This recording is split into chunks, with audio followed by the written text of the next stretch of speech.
Hi hello सर्वांना माझा गोड नमस्कार आणि दिवाळीच्या सर्वांना खूप खूप शुभेच्छा। आणि दिवाळी म्हटलं की चकली हा सर्वांचा आवडता पदार्थ आणि बऱ्याच जणींचा हा पदार्थ बिघडतो फसतो, त्याचं गणितच पूर्ण बिघडतं।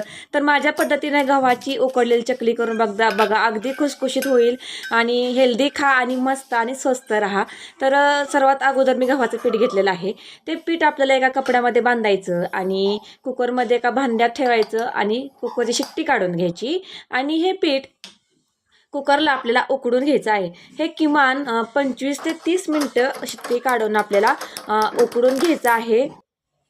आणि आता माझं पीठ छानसं उकडून झालेलं आहे। आता तुम्ही पाहताय की यातून थोड्या वाफा निघतात। आता हे पीठ गरम आहे तोपर्यंत आपल्याला बाहेर काढायचं आणि हे पीठ उकडले की नाही हे कसं समजणार, तर हे पीठ घट्ट गोळा बनतो। हे बघा दगडागत असा गोळा बनतो, हा गोळा बनलेला आहे। हा गोळा असा जर कडक बनला तर आपलं पीठ परफेक्ट उकडलेलं आहे। बघा मी दाखवते त्याप्रमाणे असं जर तुमचं पीठ बनलं तर समजायचं की तुमचं पीठ छान उकडलं आहे। तर आता तुम्ही ते खंब्यानं किंवा कशानेही बारीक करून घ्या। ते म्हणजे जे घट्टसरपणा आहे दगड आहे तो फोडून घ्यायचा, अगदी बारीक करायचं आणि हे बघा अशा प्रकारे आपलं पीठ झालं पाहिजे। आणि आता हे चाळून घ्यायचं जेणेकरून त्याच्यामध्ये छोटे छोटे कण वगैरे राहत नाहीत, म्हणून व्यवस्थित चाळून घ्या। हे बघा मी अशा प्रकारे चाळून घेतलेलं आहे हे पीठ। आता ह्याच्यामध्ये काय घालायचं, जो एक सिक्रेट पदार्थ मी सांगणार आहे की त्यामुळे चकली अगदी खुसखुशीत होते आणि कुरकुरीत होते। तर सर्वात अगोदर मी घातला आहे चकली मसाला। तुम्हाला जेवढा असेल तेवढा तुमच्या अंदाज चकली मसाला घाला। आणि हा जी पाहताय ती बेकिंग पावडर, ही बेकिंग पावडर घातल्यामुळे अगदी खुसखुशीत कुरकुरीत चकली होते। तर तुम्ही हा बेकिंग पावडर घाला आणि चवीनुसार मीठ घाला, लाल तिखट घाला, अजून तुम्हाला जे काय हवं असेल ते घाला। मी फक्त मीठ घातलेलं आहे आणि छान सर आता मिक्स करून घ्यायचं, सर्व एकत्र करून घ्यायचं, कारण की ते पिठाला सर्व लागलं पाहिजे। आणि हे कोमट पाणी आहे, कोमट पाण्यामध्ये हे पीठ मळून घ्यायचं आहे। याच्यामध्ये कोणतंही कडकडीत मोहन घालण्याची किंवा उकडी काढण्याची काहीही गरज नाही, फक्त कोमट पाण्याने हे पीठ मळून घ्या। हे बघा अशा प्रकारे छान मळून घ्या आणि थोडा वेळ 10-15 मिनटं तरी हे पीठ भिजून द्यायचं असतं। तरी बघा छान पीठ भिजत ठेवलेलं आहे। आता आपलं पीठ भिजून तयार आहे, तेलसुद्धा गरम व्हायला ठेवलं आहे। आणि इकडं मी जो सोऱ्या घेतलेला आहे त्याला थोडंसं तेल लावून घ्यायचं आणि ते तेल लावून घेतल्यामुळे काय होतं की चकलीचं पीठ चिकटत नाही। तर अशा प्रकारे गोळा करून घ्यायचा आणि जर तुम्हाला कडक वाटलं घट्टसर वाटला गोळा तर थोडासा ओलसर करून घ्यायचा आणि अशा प्रकारे कागदावरती किंवा कशावर डिशमध्ये तुम्ही जर चकली पाडणार असेल तर डिशला तेल लावून घ्या। आता मी कागदावरती पाडते, मला सवय आहे, तरी थोडंसं घट्टसर येते बघा।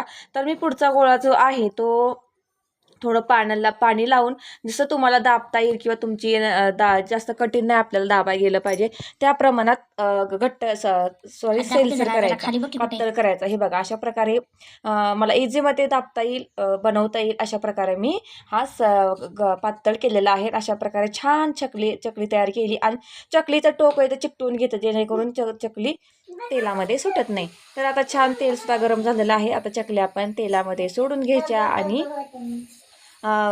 छान तळून घ्यायच्या। ह्या चकल्या तळताना हा जास्त हलवायच्या नसतात की सारखं हलवायच्या नसतात, कारण की ह्या विरघळतात काही वेळेस किंवा काही वेळेस तुटतात, त्याच्यामुळं ह्या जास्त हलवायच्या नाहीत आणि ह्याचे पूर्ण बुडबुडे बंद होईपर्यंत आपण त्यात बाहेर तेलातनं काढायच्या नाहीत।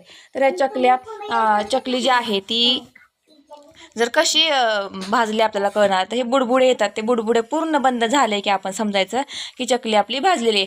जर पूर्ण बुडबुडे बंद नाही झाले आणि तुम्ही थोडंसं कलर डार्क झाला की लगेच जर तुम्ही काढली तरी चकली आतून थोडीशी कच्ची असते किंवा कुरकुरीत होत नाही। त्यामुळे सगळे बुडबुडे हे जे आहेत बबल्स हे थांबले पाहिजे, तेव्हा आपली चकली परफेक्ट तळलेली असते। तर बघा अशा प्रकारे छान आपल्या चकल्या आहेत आणि मस्त कुरकुरीत झालेल्या आहेत आणि अजून गरम आहेत पण छान होतात। आणि तुम्ही सुद्धा अशा माझ्या पद्धतीनं नक्कीच ट्राय करून बघा आणि कमेंट करून नक्की सांगा तुमच्या कशा चकल्या झाल्यात किंवा कमेंट करून नक्की सांगा मला।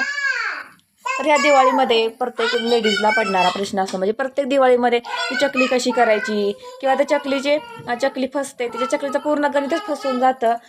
कुठला ना कुठला पदार्थ कमी होतो जास्त होतो, काही वेळ चकली आपली तेलामध्ये विरघळते, काही वेळेस अगदी नरम होते, खुसखुशीत होत नाही, तर काही वेळेस कडक होते। तर तुम्ही जर ह्या पद्धतीनं कराल आणि तीही गव्हाच्या पिठाची कराल तर अगदी परफेक्ट बनणार माझ्या पद्धतीने. तुम्ही नक्की एकदा ट्राय करून बघा. आणि उकडीचं पीठ घ्यायची गरज नाही किंवा भाजणीचं पीठ, कोणते मैद्याची गरज नाही. मैदा तर किती हानिकारक आहे शरीरासाठी तुम्हाला सर्वांना माहीत आहे. आणि मैद्याचे पदार्थ मी जास्त अवॉइड करते, तुम्हाला पुढे रेसिपीमध्ये सुद्धा दिसेल. तर हे मी जी केलेली आहे ती गव्हाच्या पिठाची आहे. आपल्या घरात सर्वांकडे असतं आणि सर्वांना परवडणारी सुद्धा आहे. त्यामुळे तुम्ही नक्कीच ही चकली एकदा ट्राय करून बघा या दिवाळीमध्ये आणि मला कमेंट करून नक्की सांगा. तर बघा अशा प्रकारे छान आपल्या चकल्या भाजत आहेत आणि छान बुडबुडे येत आहेत. म्हणजे अजून चकली आपली परफेक्ट भाजली नाही, अजून थोडीशी भाजायला हवी. तर बघा आता आपले बुडबुडे बंद झाले. आता आपण ही चकली काढून घेऊया. आणि काढताना थोडा कलर फेंट असतो, आता तो थोड्या वेळाने चकलीचा कलर आणखीन तेल सोकून घेतं तर अजून कलर डार्क होतो. तर अशा प्रकारे छान चकल्या तयार होतात.